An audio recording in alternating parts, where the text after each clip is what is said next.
What is up, everybody? Man, this is how you end a decade, right? Like some of you thought, I would never, ever be in church ever, and you're ending the 2010s, like here, tuned in online, wherever you are. So would you guys do me a favor and put your hands together and welcome in everybody who is watching online? Man, this is, we're putting a bow on the end of year 3 of Movement, and it's really, really, truly unbelievable. How many of you were here opening day? Any hands in the house in the opening day? Man, this is look. I want you guys just to look around. Like, let's just look around. I mean, like we ran out of seats in first service. It was nuts, and it's so overwhelming, isn't it? Like we sat in this basement in 2016, and everyone thought, like, man, bury this thing. This story is over. And God's just continued to blow us away and exceed everything we could ever imagine, and he just doesn't work on our timetable, and to see all of the restoration in relationships, to see brokenness sewed up, to see hearts of stone be made brand new, to find people who had no hope of a future, like live that future, has been so unbelievably overwhelming. And today is just a little bit of a pause to look back and a little bit of a pause to go forward before we go forward. And so, this is just like totally crazy. This, like how kind of the genesis of all of this, like even from my limited perspective in 2004, I had a college professor who had come out here to start churches.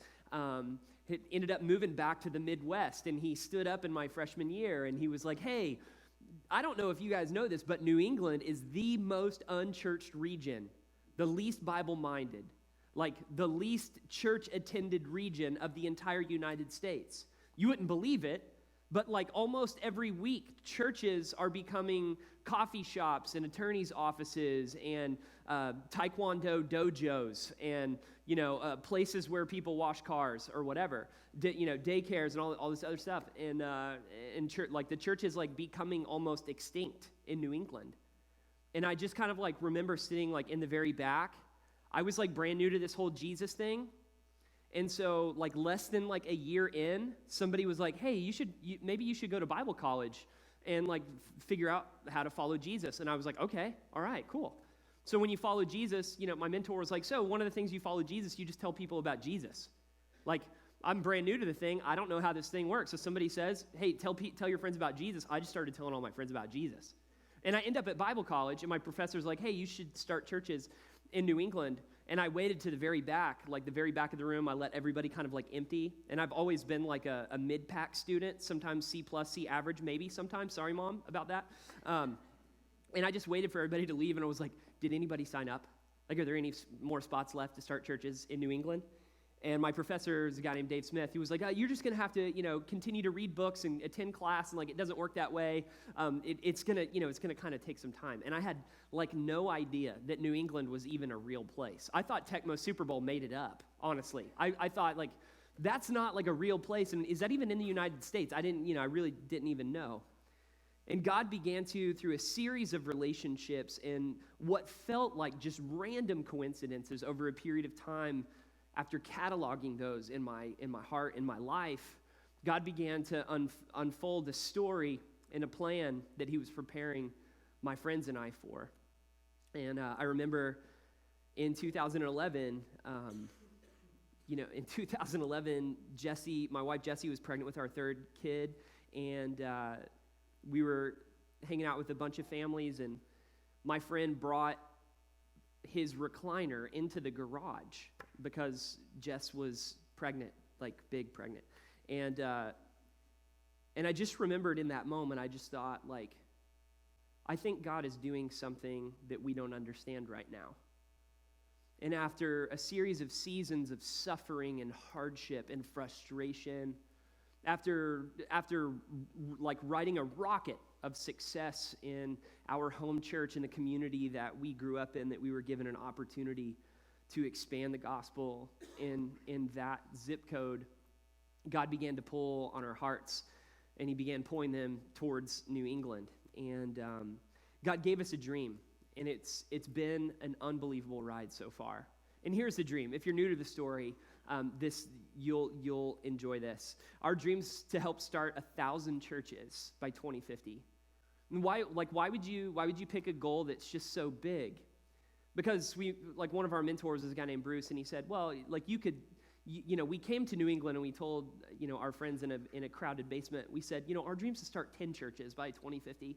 And then after talking to our friend Bruce, we realized that the danger of having a goal that is so low but still so significant is that we might not actually trust God. We might try to pull it off without him. We might try to rush the process. We might miss out on the really impossible big things that God wants to do. Because I don't really know about you, but I think I just kind of naturally, us as humans, we just drift towards what's possible. We drift towards what's comfortable.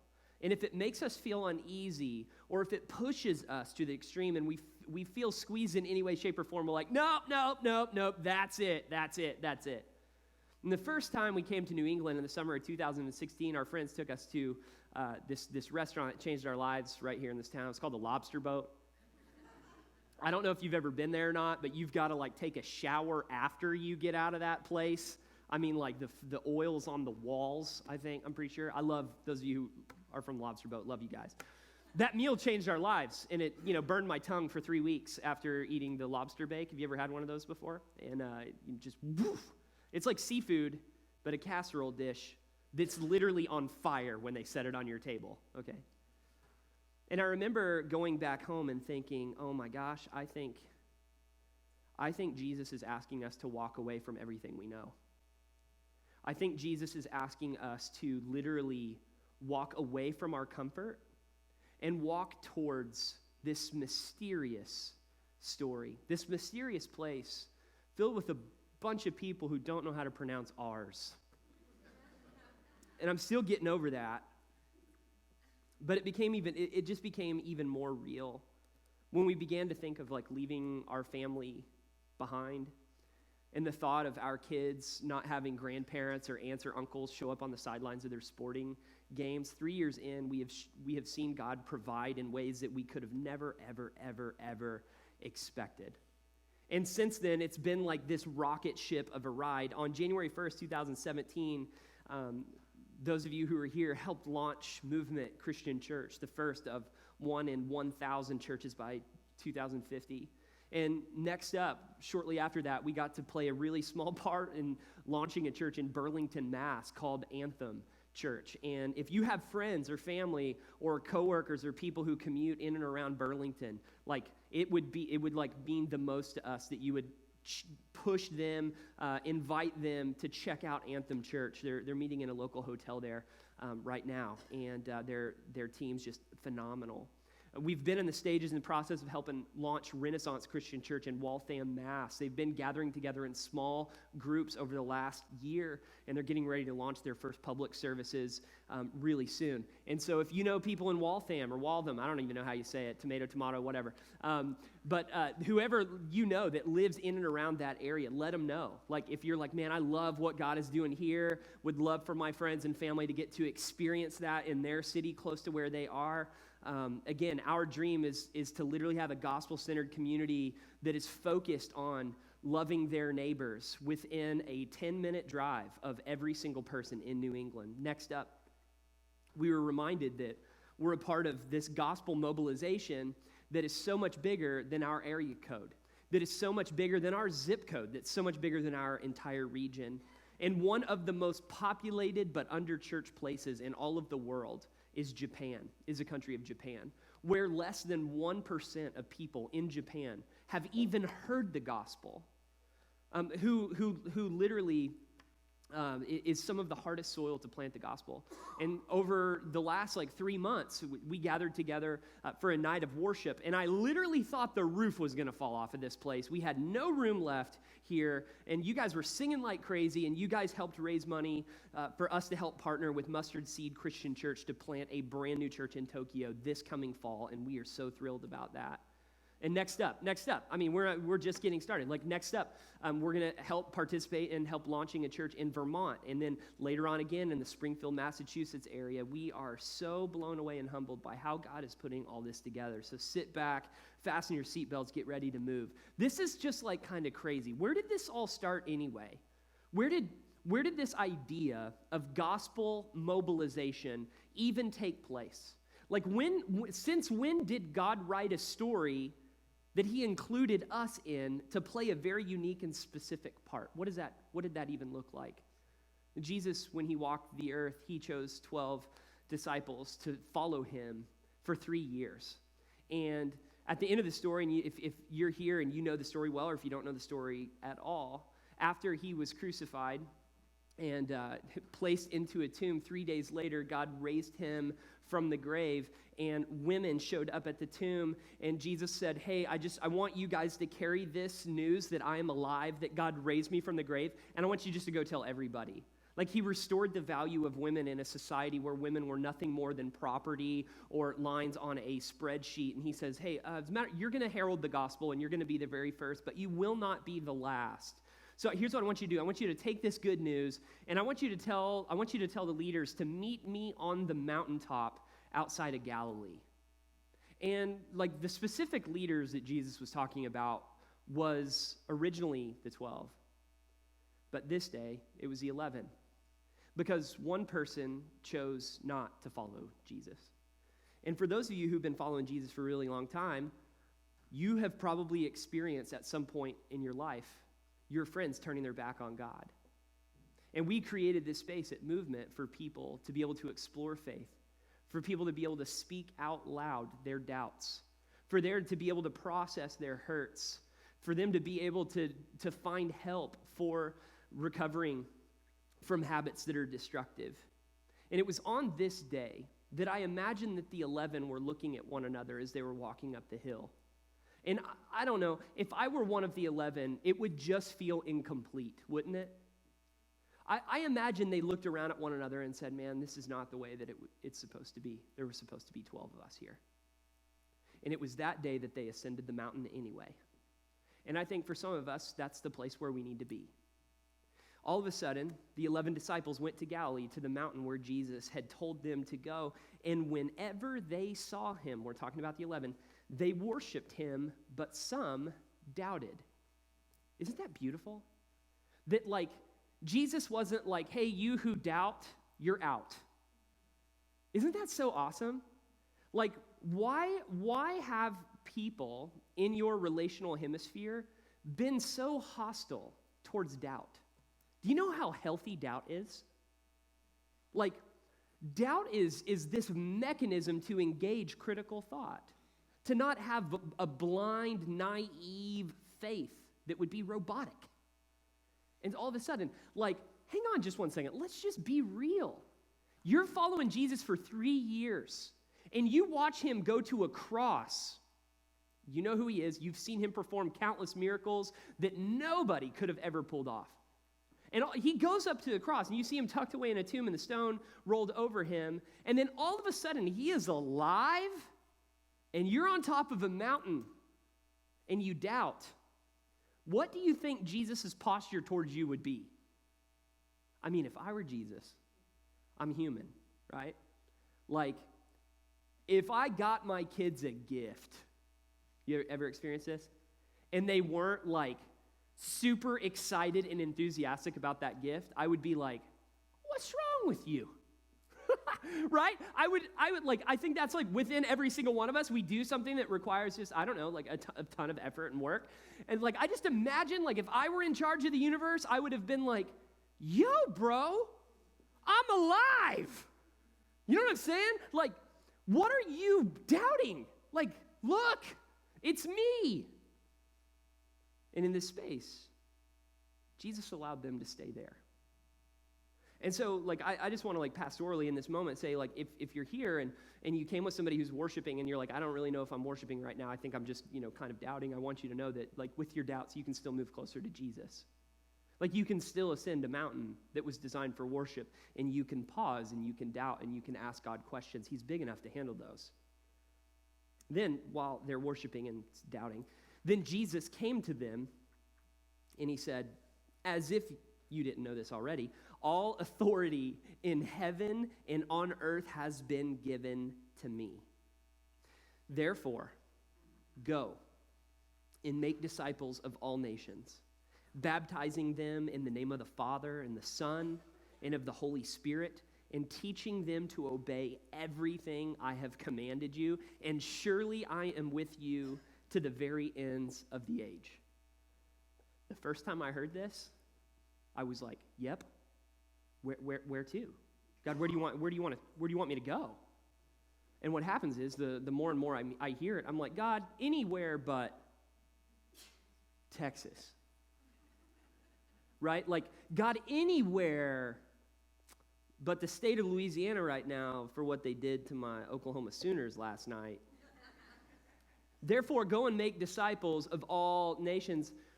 And I don't want you just to attempt to try to follow me. I want you to follow me, and I want you to obey everything. Like, I want you to obey I want you to obey every day, that obedience is not radical anymore. It is just a part of your life. Like, I want you to obey in a world that's just kind of like going their own way, doing whatever they want to do, thinking whatever they want to think, saying whatever they want to say. I want you to obey everything that I've commanded you. I don't want to just be your Lord. I want to be your teacher. I want to teach you how to live like me. And that begins with obeying everything that I've commanded you. It's going to be weird. It's going to be painful. There will be suffering. But it'll be worth it. My friend told me this week, those of you who are here and you're suffering, you know that the 11 were in that same place. They lost a brother. They lost a close friend. We suffer. The reason we suffer is because we care. The reason it hurts is because you care. And Jesus invites us into another story, and he says, like, okay, here's the deal. I have a story, and in this story, you have a part to play. Not just the specialized people, but like every single person has a part to play. My friend reminded me this week of one of my favorite movies called Leap of Faith by Steve Martin was in this movie. Some of you have seen this movie. Some of you have no idea who Steve Martin is. That's cool. Hang out. Steve Martin plays this role of a fake evangelist, which is a gospel proclaimer, who eventually gets caught, and his true past actually comes out. And in his true past, he was actually an ex-con. And then Steve Martin changes the narrative in the movie, and it's absolutely brilliant. And this is what Steve Martin said, who's like trying to hide his past, his guilt, his like all of the wrong stuff that he'd ever done in his life, sin, we would call it sin. He would say, this is what he said. He said, would you trust anyone who has never been way down in a hole before to know how to help you to get out? Would you ever trust anyone who's never been down in a hole to show you the way out of the hole? Would you ever trust anyone? It reminded me of this quote from one of my favorite pastors. He says this. He said, darkness comes. In the middle of it, the future looks blank. Any of you there right now? The temptation to quit is huge. Don't. You are in good company. You will argue yourself that there is no way forward, but with God, all things are possible. He has more ropes and ladders and tunnels out of pits than you could ever conceive. Wait. Pray without ceasing and hope. On this final day of the 2010s, we will pray without ceasing, and we will hope. We will not stop waiting for God to do what God wants to do next. Jesus tells a series of 3 stories, and it blows my mind every time.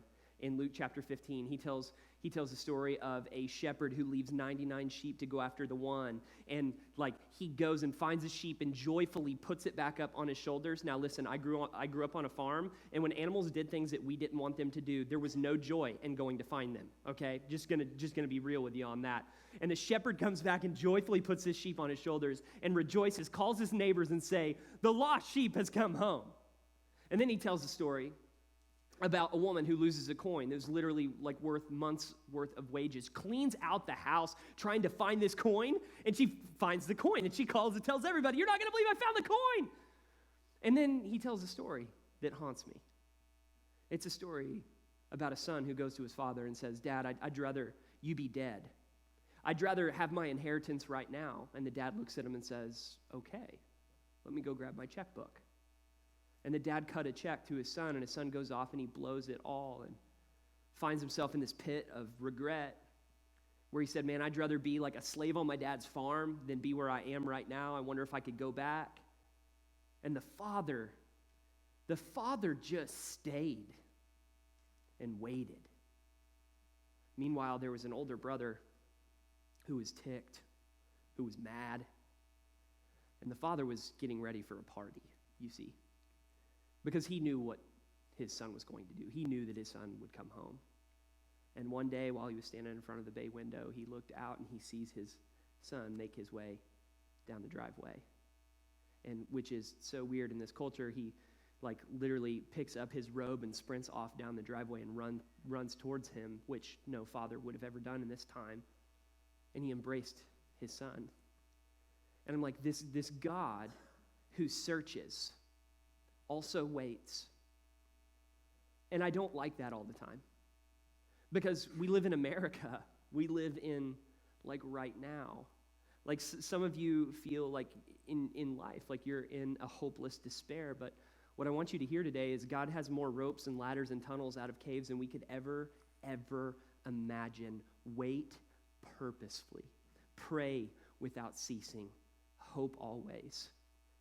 Jesus was talking to one of his friends one day, and he boldly declared this. He said, I am the resurrection and the life. Like, pretty bold claim. I'm not just your teacher. I am Lord. The one who believes in me will live even though they die, and whoever lives by believing in me will never die. And he looked at his friend and he said, do you believe this?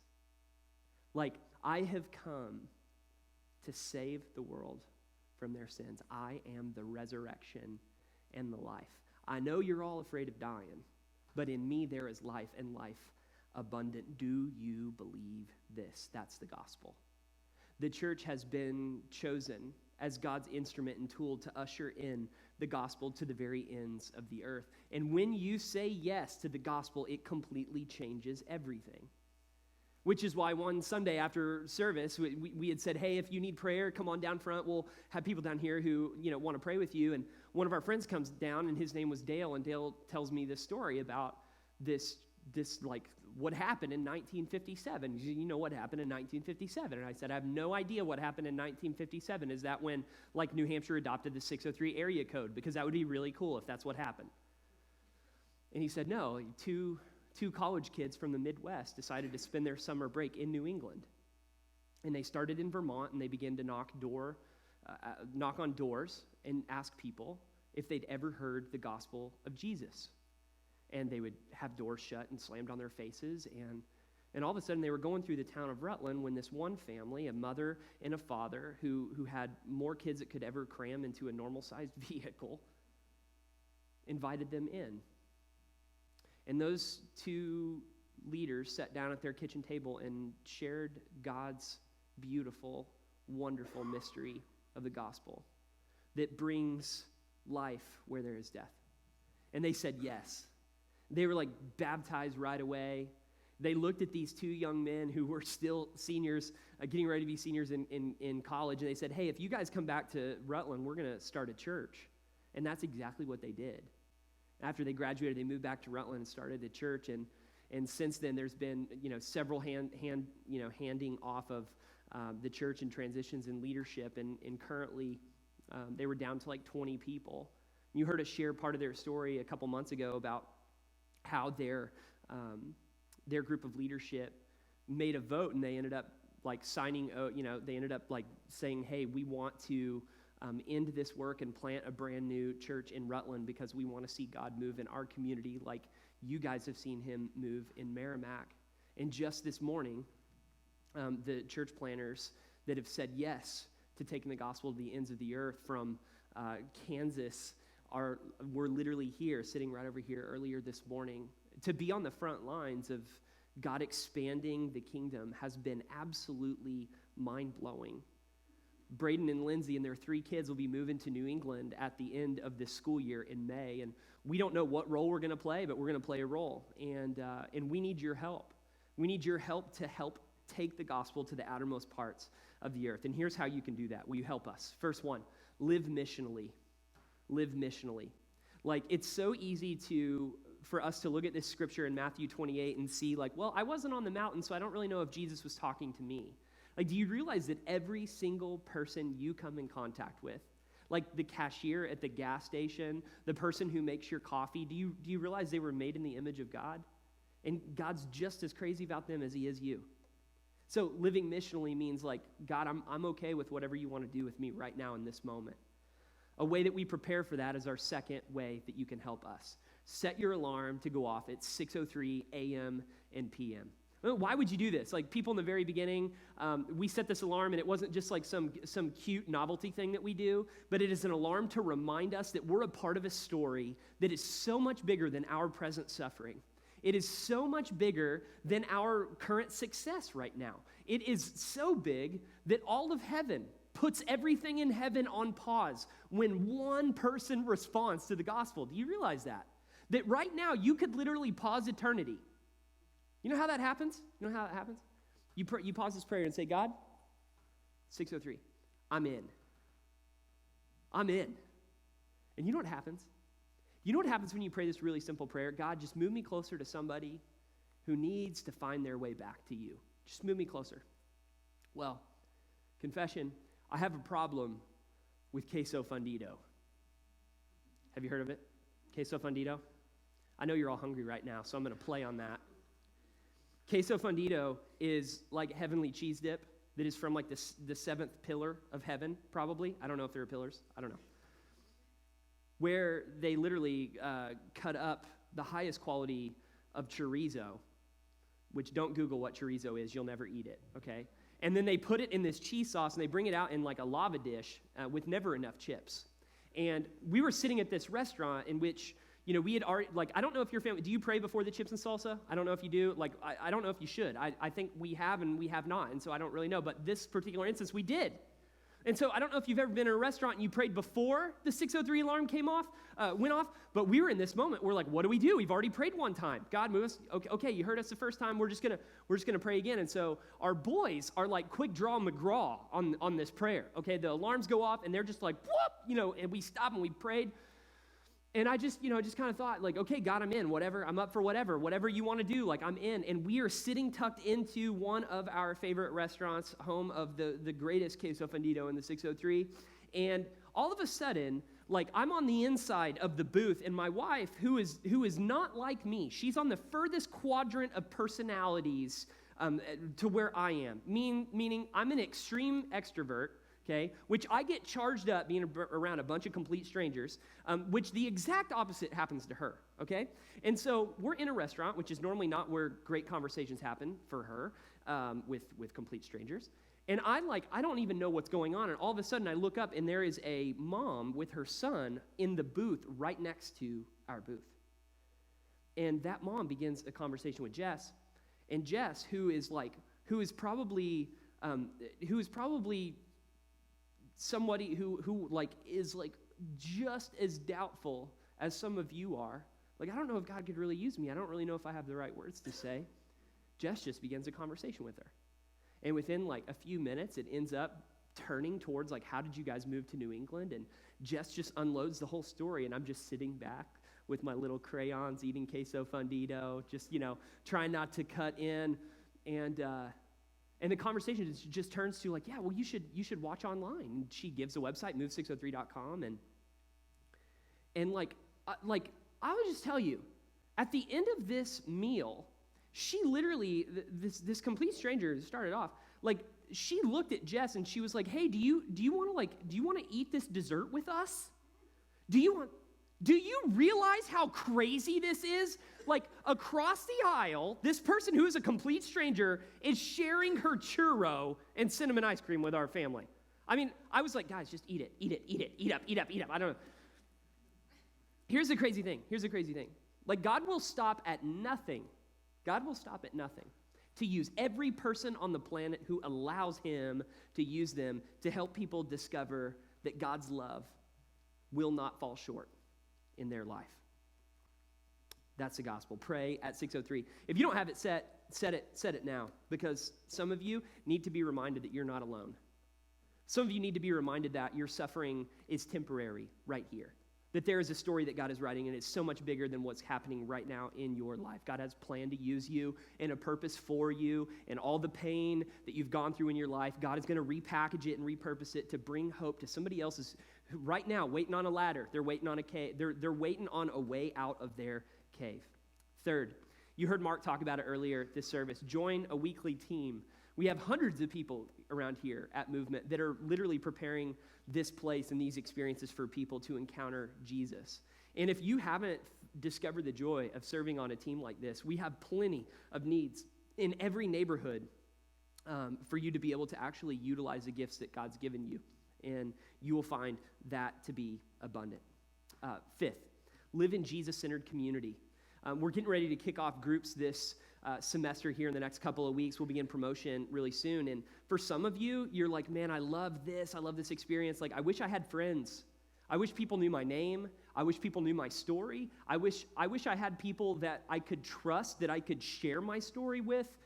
We have groups around here called moving groups, and this semester we're going to be launching 5 or 6 brand new groups, plus 2 virtual online groups, which are going to be kind of engineered for people who travel and they have schedules that are fluid, so that we can live in community, so that you don't have to live in isolation, so that you can have deep Jesus-centered relationships. Last up, begin your journey of generosity. One of the things that helps us mobilize the gospel to outermost parts of New England is it takes resources. It takes resources to start a brand new church from the ground up. If you're here and you're like, I don't even know what that looks like, I've been coming to Movement, I haven't began my journey of generosity, I don't even know where to start. Just start with the simple prayer. God, show me what's generous and give me the courage to give it. God, would you show me what the most generous thing that I could do and help me commit to doing that? Because here's what happened. Like, you're here in this space because of people just like you financially supporting the move of God in New England. People outside of New England that you would never know, that you won't meet until you're in heaven because they're in states far, far away from here, that believe that when Jesus stood on this mountain outside of Galilee and he said, I want you to take this gospel to the ends of the earth, they took it seriously. And we're going to take it seriously too, by taking it outside of our neighborhood to places like Rutland, Vermont, and places like Springfield, Massachusetts, and we need your help. And this, for us, is a really easy way for you to get on board with what God is doing through us in this community. I remember the first year, before we launched Movement, we had 6 people say yes, and they responded to the gospel and were baptized. One of those was a guy named Joel. We're going to share part of his story next week. It is absolutely phenomenal. At the end of year 1, 22 people responded to the gospel and were baptized. Last year, in 2018, 26 people responded to the gospel and were baptized. And this year started off like an absolute whirlwind. Our friend Cheryl was getting ready for her wedding day, like right here. Her family had flew in from all over the country. And she was like, hey, I want you guys get the baptistry ready because I want you to baptize me at my dress rehearsal. And I was like, what? This is the coolest thing ever. And Cheryl, responding to the gospel, inspired her grown son who lived in Florida to respond to the gospel and was baptized. And so we baptized Cheryl. Cheryl, dripping, soaking wet, turns, hugs the man who was getting ready to be her husband the next day. Then she turns around and baptized her son, Kevin, right in that moment. Kevin responded to the gospel, and this was right. I was like, man, there's no better way to start off a year than like that. Holy moly. Shortly after that, our friend Michelle responded to the gospel and was baptized. And then it was Casey responded to the gospel and was baptized. And then it was Ian. Then our friend Claire, rather than spending her spring break somewhere tropical, she decided to fly into New England. And on the beaches of Carson Beach, just outside of the Boston skyline, she responded to the gospel. And we may or may not have been in wetsuits in March when that happened. But then a couple of friends, Mackenzie and Maddie, were baptized. And then Michelle baptized her husband, Dan. And then Peyton and Razia responded to the gospel. And then Jen responded to the gospel. And when Jen told her daughters about her response to the gospel, her daughters were like, Mom, we want to follow Jesus too. And so Jen baptized her daughters, Daisy and Riley. And those of you who have kids here are probably your kids are probably being loved on by those girls right now. After that, Michael responded to the gospel. And then it was Chris. And then while Lindsay was in a really dark place, she responded to the gospel and she was baptized.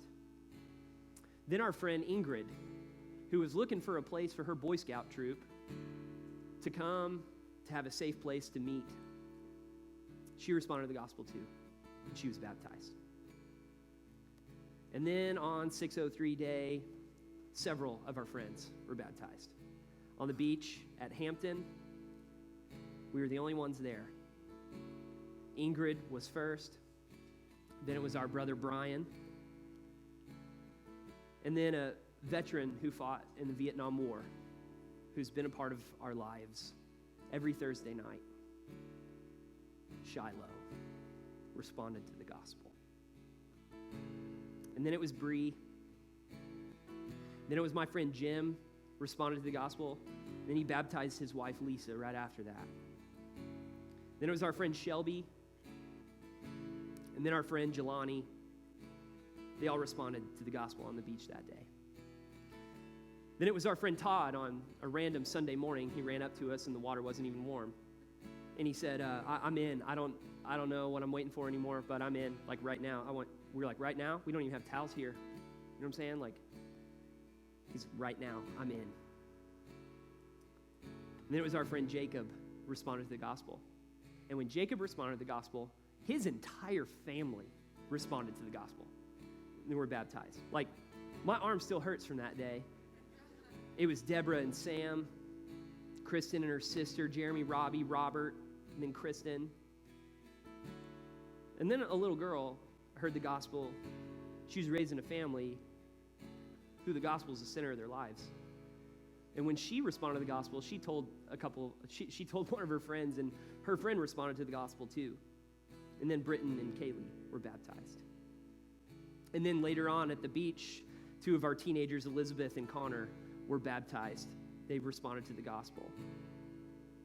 And then front row Sally, who has been with us from the very beginning, she said, I've been following Jesus for a really long time. I just want you to baptize me today